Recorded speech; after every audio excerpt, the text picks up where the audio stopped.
Usaha penyelundupan narkotika ke Indonesia dengan menggunakan kurir tak hanya dilakukan oleh warga negara asing. Petugas juga telah banyak menangkap kurir narkotika berkewarganegaraan Indonesia.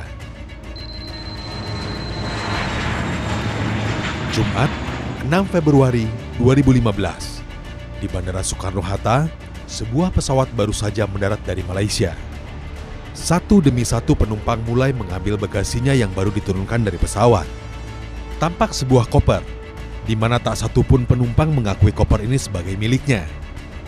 Petugas yang mencurigai keberadaan koper tersebut kemudian melakukan pemeriksaan dengan menggunakan alat pemindai. Kita menemukan satu tas di terminal kedatangan di terminal 2D. Itu tidak ada yang klaim ini masuk ke dalam lost and found. Kemudian kita mencurigai tas tersebut berdasarkan profil dan berdasarkan pemeriksaan alat pemindai, dan kemudian kita lakukan pemeriksaan mendalam dan kita menemukan dalam tas itu ternyata ada juga tas wanita, kemudian juga ada sepatu dan sebagainya. Kelihatannya hanya untuk mengelabui petugas saja bahwa ini di dalam itu ada juga bawaan barang-barang biasa.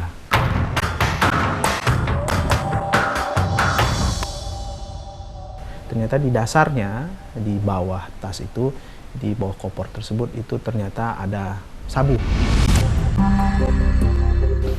Dalam bea cukai istilahnya false concealment, artinya disembunyikan, atau false compartment. Jadi yang sering dipakai di dalam koper itu adalah dasar koper atau pinggirannya.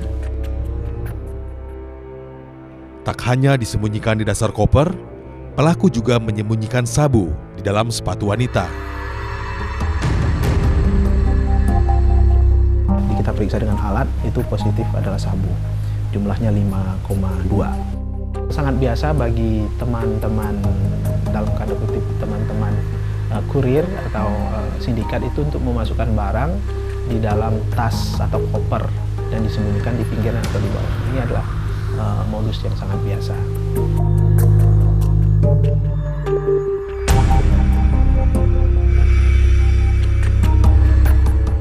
Setelah dilakukan pengembangan, pemilik koper diketahui adalah seorang mantan tenaga kerja Indonesia.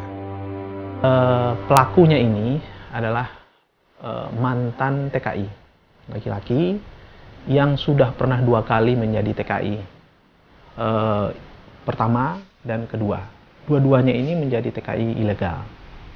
Nah, yang terakhir ketika dia berangkat yang kedua, kembali ke Malaysia, ketika dia pulang, itu dia diminta untuk membawa barang ini.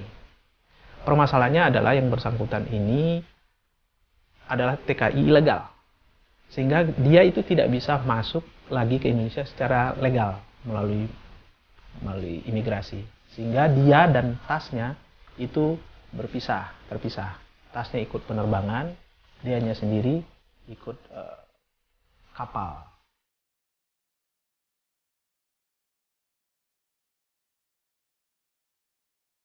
Berdasarkan pengalaman kita tahun 2013-2014, banyak sekali kasus-kasus kurir narkoba itu adalah TKI atau mantan TKI. Terutama yang mantan TKI dan TKI yang ilegal. Jadi ada tiga jenis sebenarnya. Ada TKI itu yang memang melihat bahwa ini peluang untuk menjadi kurir atau menjanjikan, jadi mereka itu willingly menjadi kurir. Ada yang sama sekali tidak tahu, innocent. Ini kasus-kasusnya banyak teman-teman TKI yang berasal dari daerah. Biasanya perempuan yang sama sekali tidak tahu karena dia baik hati sehingga membawa barang yang dititipkan oleh temannya. Nah, yang ketiga adalah orang-orang yang terjebak, baik itu hutang maupun karena sebab lain, sehingga akhirnya mereka terpaksa menjadi kurir.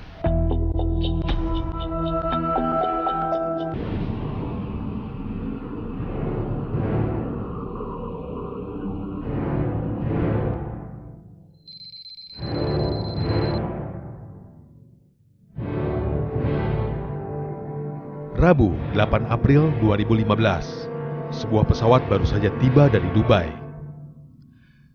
Dari hasil pemeriksaan X-ray, petugas mencurigai sebuah koper milik salah seorang penumpang wanita.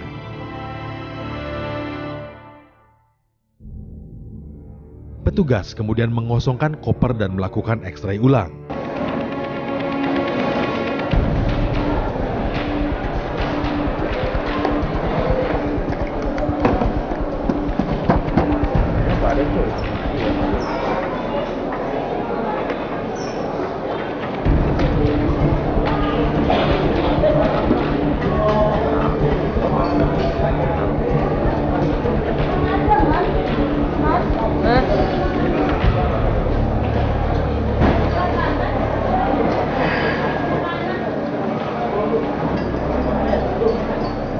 Nah, ketika kita pindai di tahap pertama, ini kita langsung curiga karena kelihatan. Kemudian ketika yang bersangkutan mengambil tasnya, langsung kita pisahkan dan kita lakukan pemeriksaan mendalam. Betul, ada.